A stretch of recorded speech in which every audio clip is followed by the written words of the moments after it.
What's up? Matt, ESC United, your favorite Eurovision channel. Welcome to another episode of the ESC United Expert Panel. We need to look at all of the 41 songs that were sent to Eurovision 2020. We all know what happened, so let's not even bother. And it's the United Kingdom's turn, and I've got James here, I got Melanie and Roy. The four of us will take this song apart. The UK hasn't had much luck at Eurovision since the year 2000. Over the past 20 years, I think they've been in the top 10 only twice, right? In 2002 and 2009 is what I remember. Correct me if I'm wrong, but okay. I'm correct, yes. So that's not a great track record, to say the least, but maybe the 2020 will start off better. I mean, we'll never find out, but at least we can discuss the song. James Newman, My Last Breath, was internally selected by the BBC. All right, let's share our thoughts here. Now, to me at least, the song, I don't know why, and it may not be fair, but it really sounds like something to me when I think of what do the UK, the Brits listen to. I think of that kind of sound, and maybe it's not fair, but it just gives me that very British vibe, which is a good thing because I want them to send something like that. I like it. I really like the song. It may be a better radio song than a Eurovision song. That's one of my concerns. Maybe it's very radio friendly. So I don't know how this would really fare on the Eurovision stage, but I really like the chorus, first of all. And a lot of people complained about that pause. I give you my last breath. Right, I feel like I love that part. It kind of like, what? It's a very effective moment to me. I think it divides the people, but I think it's effective. But I do hate that one thing, and that's my criticism: the fact that the team putting the song together thought that sending a short song is a good idea. I think the song is only 2.5 minutes long, right? Just over 2:30, and they think it's a smart choice because they get to the point. I'm like, if you have 3 minutes, use the 3 minutes. It's just not a good idea to me. I don't know necessarily much about the singer James. I watched a few clips here.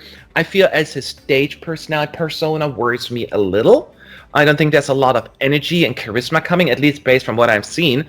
But we'll never know, at least not in Eurovision terms 2020, because he's not going. So that were my concerns, but I really like the song. Is it for Eurovision? Maybe not, but it's absolutely the kind of music that I look forward to when it comes on my playlist. At least those are my thoughts. How about you, Melanie?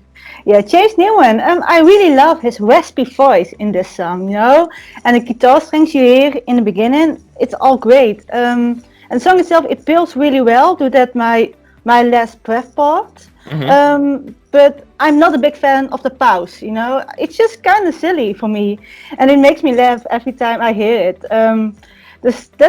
I have just some kind of difficulty with that part of the song. Also, it's just too short for me.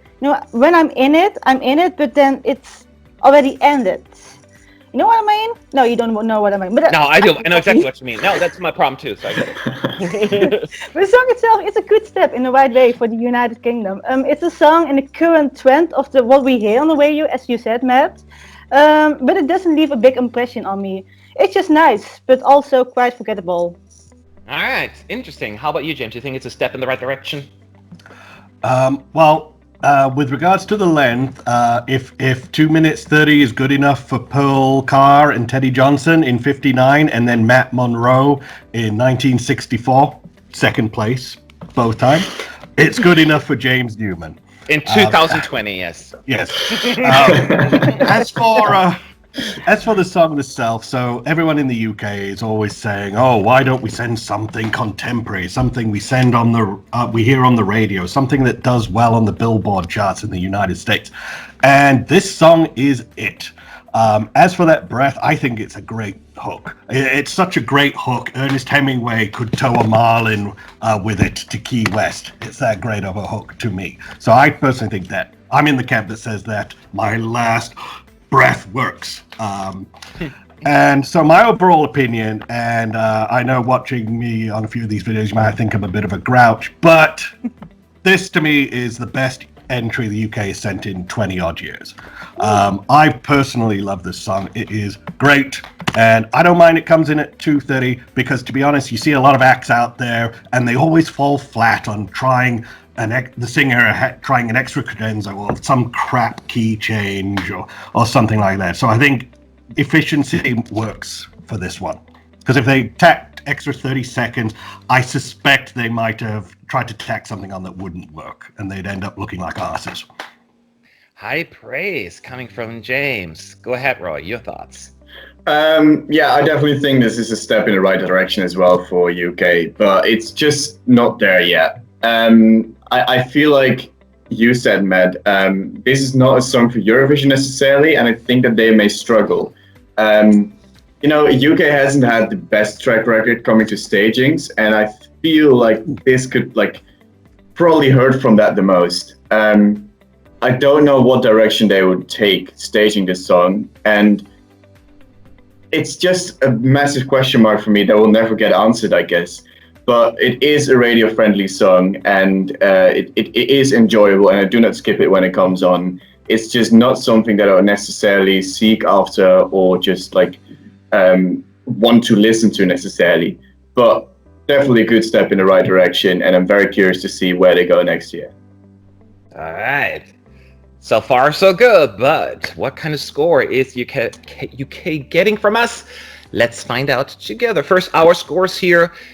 I pointed out the good and the bad, and it's very interesting to hear our comments here. Again, as I thought, some people like the pause, some people don't. It's just very interesting that we're fairly represented on this panel here.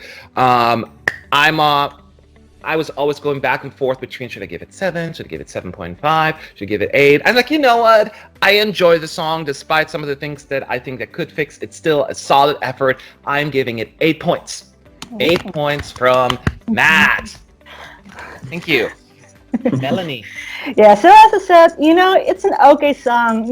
If it's on the radio, I'm okay with it. I won't skip it, but also I won't look it up and put it on my playlist. So it's okay. It doesn't leave a big impression on me, so I give it a 6. 6 points from Melanie.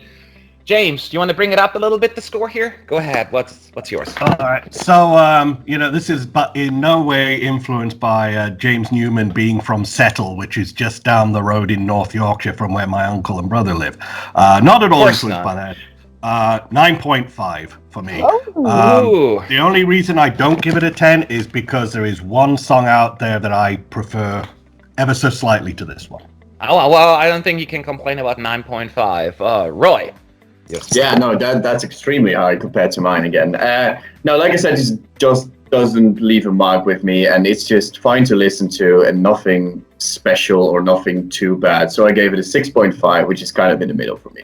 Okay, 6.5 from Roy. And now we're taking these 4 scores, throwing in a pot with the rest of the ESC United teams to give it a good stir and come up with the official ESC United ranking for James Newman, My Last Breath.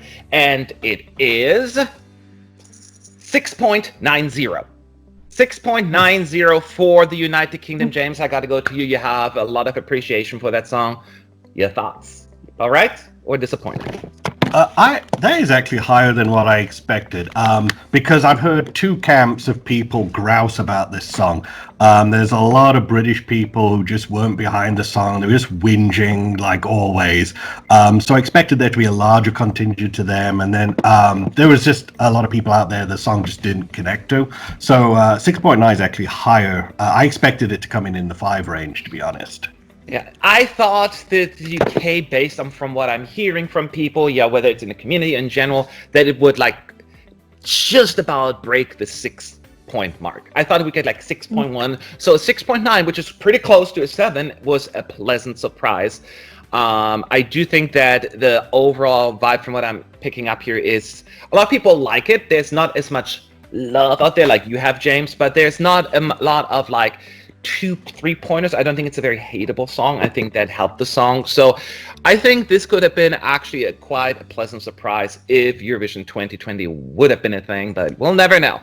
But yeah, no, I'm happy with that. And to you, Melanie, as technically the grouch on this one with 6 points. I know you're not, but how, you feel this is a good score, or were you? It was expected. So as you said, a lot of people just like it. There's not a lot of love. There's not a lot of hate for this song. People just like it. It's just an okay song. And I think when you have I expect it to be around 6, like I gave it, because it's not a high flyer, it's not a low flyer, it's just in the middle, and it's okay. Yeah. The question is a 6.9 in the middle on the ESC United scoreboard? Well, let's take a look at where we're at right now. I think we're getting close to being done here, but we got a few more to come. So check out the scoreboard and share your thoughts below. Do you like the song or not?